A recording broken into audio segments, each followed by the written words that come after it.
বিসমিল্লাহির রহমানির রহিম। কাছে কিংবা দূরে যে যেখান থেকে আমার ভিডিও দেখছেন, আমি সাজ্জাদ হোসেন খান আপনাদেরকে জানাই অনেক অনেক প্রীতি এবং শুভেচ্ছা।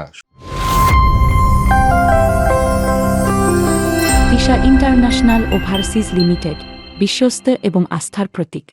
শুরুতেই সফলতার গল্প নিয়ে সফলতা যারা পেলেন বা পাচ্ছেন সেই সকল ভিয়েতনাম বিদেশগামী প্রবাসী ভাইদের আপডেট দিচ্ছি, যারা অপেক্ষায় আছেন, যারা অল্প সময়ের মধ্যেই ভিসাগুলো পাসপোর্ট জমা দিয়ে পেলেন, ধারাবাহিকভাবে পাচ্ছেন। যেহেতু আমরা একটি গ্রুপ ফ্লাইট করেছি, তাদের বাস্তব রিভিউ তাদের মুখ থেকে আমরা শুনেছি।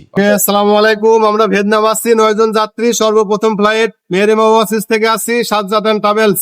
আমরা ভালো আছি আলহামদুলিল্লাহ। এটা অ্যালুমিনিয়াম ফ্যাক্টরি, সবাই ভালো আছে আলহামদুলিল্লাহ।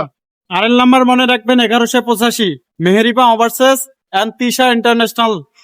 এজেন্সির নাম মনে রাখবেন Sajjad Hossain travel and tours. এই এজেন্সির পক্ষ থেকে আপনাদেরকে অনেক অনেক শুভেচ্ছা ও অভিনন্দন জানাচ্ছি। পাশাপাশি আপনারাও যদি আসতে আগ্রহী হন, অবশ্যই নির্দ্বিধায় এই এজেন্সির মাধ্যমে আপনারা আসতে পারবেন। আমরা গতকালকে ভিয়েতনামে নামছি, আজকে আমরা ফ্যাক্টরিতে আসছি। আমরা ঠিকঠাক মতো কাজ বুঝে পেয়েছি, থাকার জায়গা পেয়েছি। Everything is okay. সবাই ভালো আছি তো? সবাই ভালো আছি তো? ঠিক আছে, ধন্যবাদ, ভালো থাকবেন। অর্থাৎ একজন কর্মীকে যে স্যালারি, যে কাজ বলেছি তার কোনো অংশের সাথেই কমতি নেই, এবং একজন কর্মীকে কখনো বিদেশে পাঠিয়ে দিয়ে অর্থ দিয়েও বানিয়েও এই ভিডিওগুলো তৈরি করা সম্ভব না। সবসময় চেষ্টা করি ভিজুয়ালি আপনাদের সামনে সফল ভিডিও নিয়ে বেসিক চিত্রগুলো তুলে ধরতে। তার ধারাবাহিকতায় এই মুহূর্তে আজকে আরও 10টি ভাই আমার, যারা অলরেডি থাই অ্যালুমিনিয়াম ফ্যাক্টরিতে একটি গ্রুপ চলে গিয়েছেন, আরেকটি গ্রুপের ভিসার যে অপেক্ষায় ছিলেন সেই ভাইগুলোর নাম ঘোষণা করছি। বগুড়া থেকে রফিক হোসেন ভাইটি তার ভিসা কপি আজকে হাতে পেলেন, এবং আশা করব এই ভাইগুলো তার বিএমইটি এবং ফিঙ্গারিংটি সম্পন্ন করে ফেলবেন।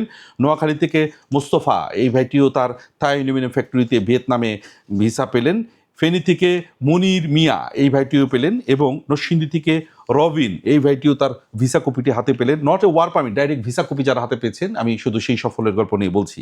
মুন্সিগঞ্জ সোহাগ, এই ভাইটিও তার ভিসা কপিটি হাতে পেলেন। এগুলো সবই হচ্ছে থাই অ্যালুমিনিয়াম ফ্যাক্টরি, মাথায় রাখতে হবে। এবং কিশোরগঞ্জ সিয়াম হোসেন, এই ভাইটিও তার ভিসা কপিটি পেলেন। যারা ইতিমধ্যে এই ফ্যাক্টরিতে গিয়ে ভিজুয়ালি যারা আমাদেরকে রিভিউ দিয়েছেন, শুধু সেই ভাইগুলো যারা পরের ধাপে যাবেন তাদের নামগুলো ঘোষণা করছি। ফরিদপুর টিপু, এই ভাইটিও তার ভিসা কপিটি আজকে হাতে পেলেন। এবং ঢাকা থেকে রুবেল মিয়া, এই ভাইটিও তার ভিসা কপি হাতে পেলেন। এবং সিরাজগঞ্জের মেহেদি হাসান, এই ভাইটিও তার ভিসা কপি হাতে পেলেন। এবং এটা হচ্ছে জয়পুরহাট থেকে জিয়াদ হোসেন, এই ভাইটিও তার ভিসা কপিটি হাতে পেলেন। প্রিয় বিদেশগামী প্রবাসী, আমরা প্রত্যেকটা কর্মী ভাই আমরা লাউজ এবং কম্বিডের সাথে ভিয়েতনামকে আমরা গুলিয়ে ফেলি, এবং ভিয়েতনাম সম্পর্কে আমরা প্রত্যেকেই ফ্লাইট দেবার পরও এবং ফ্লাইট দেওয়ার সময়ও অনেকের অনেক নেগেটিভ কমেন্টসগুলোকে ফলো করেছি।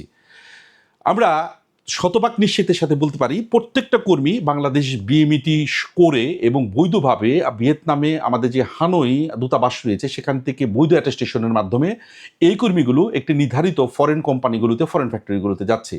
ভিয়েতনাম এবং কম্বোডিয়া, লাওসের মধ্যে আকাশ আর জমিনের মতো পার্থক্য রয়েছে, কারণ ভিয়েতনামে ইতিমধ্যে আপনারা বিগত 5 বছরে প্রচুর ফ্যাক্টরি, মালয়েশিয়া শ্রমিক সংকটের কারণে চেইন যে ফ্যাক্টরিগুলো আছে ইন্টারন্যাশনাল, এই ফ্যাক্টরিগুলো ভিয়েতনামে স্থাপন হয়েছে, যে কারণে ফরেন ওয়ার্কারের চাহিদা এখানে যথেষ্ট পরিমাণ বেড়েছে, এবং ফরেন ওয়ার্কাররা সেখানে 45 থেকে 50 হাজার টাকা স্যালারিতে থাকা খাওয়া সহ অত্যন্ত চমৎকারভাবে তারা কাজে নিযুক্ত হয়ে তারাই রিভিউ দিচ্ছে।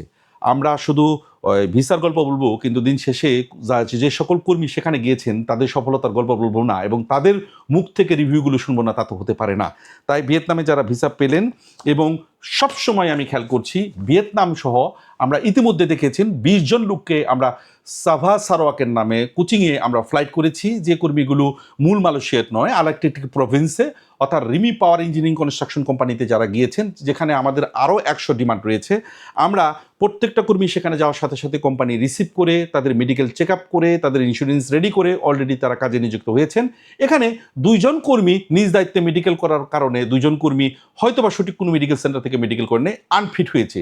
যাতে করে আপনারা প্রত্যেকটা বিষয় মাথায় রেখে যাবেন, যারা সারোয়াক যাবেন তাদের মেডিকেল শতভাগ ফিট হতে হবে। যদি সেখানে গিয়ে কোনো অবস্থায় আনফিট হয়, যদি কোম্পানি কোনোভাবে সেটা মেনে না নেয়, তাহলে আপনাকে কাম ব্যাক টু বাংলাদেশ আসতে হবে। এটা মাথায় রেখেই সারোয়াকের এই মুহূর্তে যারা নতুন করে আরও 100 ডিমান্ডে যারা যাবেন, এবং ভিয়েতনামে আরও যারা যেতে চাচ্ছেন, ভিয়েতনামের ইতিমধ্যে আমরা আরও 8 জনের ফ্লাইট সামনের মাসে 6 তারিখে আমরা অলরেডি, যেগুলো বিএমইটি স্মার্ট কার্ড হয়ে, যেগুলো অ্যাটেস্টেশন কমপ্লিট হয়ে ফ্লাইটের টিকিট হাতে বুঝে পেয়েছেন, আমরা অনেকেই হাতে অলরেডি টিকিটগুলো দিয়ে দিয়েছি। এই ফ্লাইটটিও আপনাদের সামনে নিয়ে আমি ভিজুয়ালি আসব। এখন প্রশ্ন হলো, ভিয়েতনাম নিয়ে কথা বলছি, আমরা সারোয়াক নিয়ে কথা বলছি, কিন্তু মূল মালয়েশিয়া নিয়ে কেন কথা বলছি না? তা সেই বিষয়ে আমি কোনো আপডেট আপনাদের দিচ্ছি না কেন? প্রত্যেকেই অপেক্ষা এবং প্রতীক্ষা আছেন যে আমি মালয়েশিয়া নিয়ে আপনাদেরকে কি বলি। আমি শুধু একটি কথাই বলবো যে মালয়েশিয়া সবসময় বলেছি যে এটি খুলেছে, এটি লোককর্মী যাবে, এতে কোনো সন্দেহ নেই, এটি নিয়ে কোনো প্রশ্নের অবকাশ নেই। কিন্তু এটি একটি সরকারি জটিলতা এবং প্রক্রিয়া দিনের মধ্যে আছেন।